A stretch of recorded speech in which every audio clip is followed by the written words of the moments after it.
Bienvenue sur notre chaîne Ciprono. Aujourd'hui, on plonge au cœur de l'actualité sénégalaise. On parle des 11 et 12 juin 2025. Oui, l'agenda était particulièrement chargé, beaucoup de choses importantes. Exactement, ça bouge beaucoup. On va décortiquer ensemble les grandes décisions prises au sommet de l'État, les priorités économiques, et il y a même une victoire diplomatique assez significative. Tout à fait, on va essayer d'analyser un peu les annonces clés du Conseil des ministres, les initiatives du Premier ministre Ousmane Sonko aussi. Et voir comment tout ça s'inscrit dans la vision plus large pour le pays. Qu'est-ce qui se passe réellement à Dakar et au-delà? C'est ça. On regarde les détails. OK, alors déballons tout ça. Et bien sûr, n'oubliez pas de liker et de vous abonner pour ne rien rater.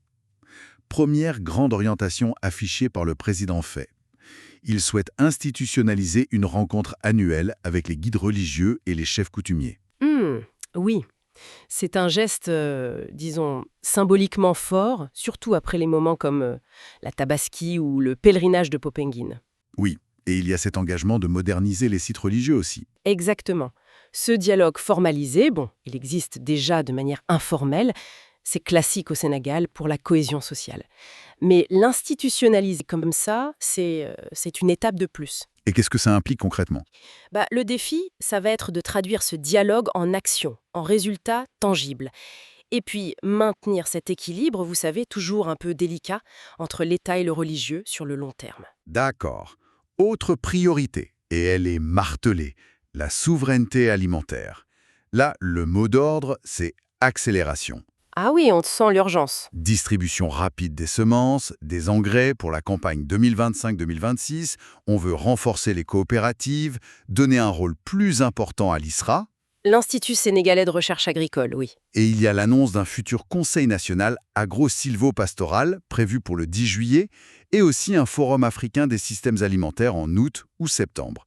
Ça fait beaucoup quand même. Oui, c'est dense. L'urgence de l'autosuffisance, elle est réelle, c'est clair. Surtout avec la question de l'emploi des jeunes, qui est d'ailleurs un thème central du forum à venir. Mais est-ce que c'est réaliste? Disons que l'ambition est là. Maintenant, le succès y dépendra de la capacité à dépasser les obstacles logistiques, les problèmes structurels, qui ont souvent freiné ce genre d'initiative par le passé, quoi. C'est pas la première fois qu'on met le paquet sur l'agriculture. D'accord. On quitte la terre pour la mer. Le gouvernement travaille sur une nouvelle politique maritime. On parle des 700 km de côte sénégalaise, Oui, avec un renforcement annoncé de la ASMAR, la Haute Autorité pour la Sécurité Maritime. c'est ça, et des concertations avec les acteurs de la pêche.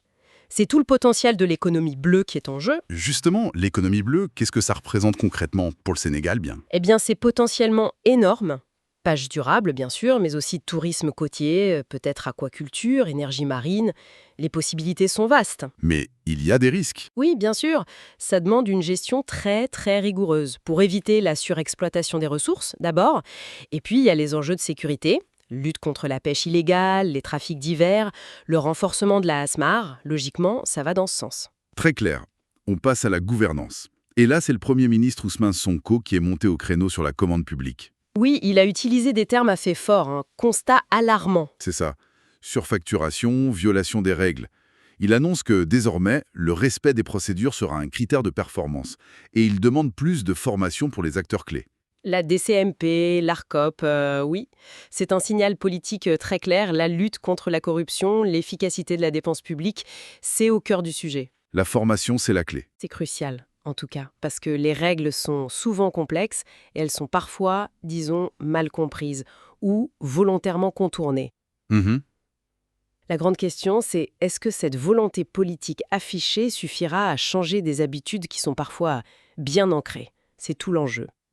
Et dans la foulée, le président Faye était en déplacement, lui, à Saint-Louis, le 12 juin, une tournée économique très axée sur l'agriculture. Oui, ça fait le lien direct avec la priorité dont on parlait, la souveraineté alimentaire. Et c'est aussi une façon de montrer l'importance du développement régional, d'aller sur le terrain. Confronter les plans à la réalité locale, en quelque sorte. Exactement. Voir ce qui marche, ce qui bloque, écouter les acteurs locaux. Changeons de registre. Une très bonne nouvelle sur le plan diplomatique. Le Sénégal a été retiré de la liste grise du GAFI. Ah oui, le groupe d'action financière. Concernant le blanchiment d'argent et le financement du terrorisme. C'est ça. Et c'est validé par l'Union européenne. Une reconnaissance des efforts du pays. Et ça, c'est un succès vraiment significatif. C'est pas juste une question d'image, hein. Quels sont les bénéfices concrets? Concrètement, ça devrait faciliter les choses pour les entreprises sénégalaises.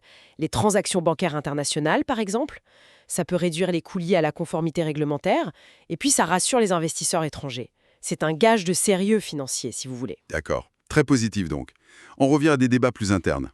Le porte-parole de la présidence, Ousseynou Ly, a fait une déclaration sur la liberté d'expression. Oui, en rappelant qu'elle ne protège ni l'insulte ni la diffamation. Une mise au point nécessaire, selon vous. Disons que ça intervient dans un contexte où, comme dans beaucoup de démocraties, les limites de la critique envers les gouvernants sont souvent débattues. C'est cet équilibre toujours difficile à trouver. Entre liberté et abus. Voilà, protéger l'expression libre, qui est fondamentale, tout en luttant contre ce qui peut être considéré comme des abus. Le problème, c'est que la définition de l'insulte ou de la diffamation, elle reste souvent sujette à interprétation. C'est un débat sans fin, j'imagine. Autre sujet qui préoccupe beaucoup de monde, et on le voit sur les réseaux, les prix du carburant. Ah oui, Le député Thierno Alassane Sall a posé une question écrite au gouvernement là-dessus. Pourquoi les prix restent si élevés alors que le Sénégal a commencé à produire du pétrole et du gaz? c'est la question que beaucoup de Sénégalais se posent effectivement. Et c'est un énorme défi de communication pour le gouvernement. Pourquoi ça ne baisse pas automatiquement? Parce que produire du pétrole brut, ça ne veut pas dire une baisse immédiate et drastique à la pompe. C'est plus compliqué. Il y a les coûts d'extraction, les coûts de raffinage, est-ce qu'on raffine sur place ou pas, le transport, Les taxes internes, j'imagine. évidemment les taxes. Et puis, il ne faut pas oublier que les cours mondiaux du pétrole continuent d'influencer le prix final, même si on est producteur. Donc, gérer les attentes de la population, c'est crucial, mais c'est pas simple. Compris. Pour finir très rapidement, quelques autres points à signaler cette semaine-là. Oui, Il y a eu les questions au gouvernement à l'Assemblée nationale, le suivi des travaux pour les Jeux Olympiques de la jeunesse Dakar 2026 qui approche, ah oui, important ça aussi. l'objectif d'améliorer les urgences via le SAMU et les sapeurs-pompiers. Et puis l'agenda diplomatique international, une conférence sur la Palestine à New York et un sommet de la CEDEAO à Abuja. Ça donne une image d'un gouvernement qui essaye vraiment d'avancer sur tous les fronts en même temps. Le social, l'économie, la diplomatie, la gouvernance. Beaucoup de chantiers ouverts. Énormément. Ce qui est fascinant et central, c'est de voir comment toutes ces initiatives vont s'articuler. Est-ce qu'il y aura une cohérence? Et surtout, est-ce que ça va se traduire en résultats concrets, tangibles pour la vie des gens? Exactement. La grande interrogation, comme souvent, c'est la mise en œuvre. Bon, voilà, pour ce tour d'horizon assez dense de l'actualité sénégalaise. Riche, en effet. alors une question pour prolonger la réflexion pour ceux qui nous écoutent.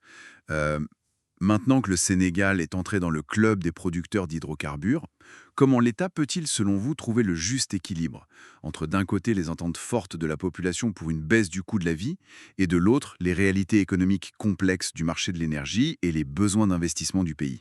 Vaste question. Oui, dites-moi en commentaire ce que vous en pensez.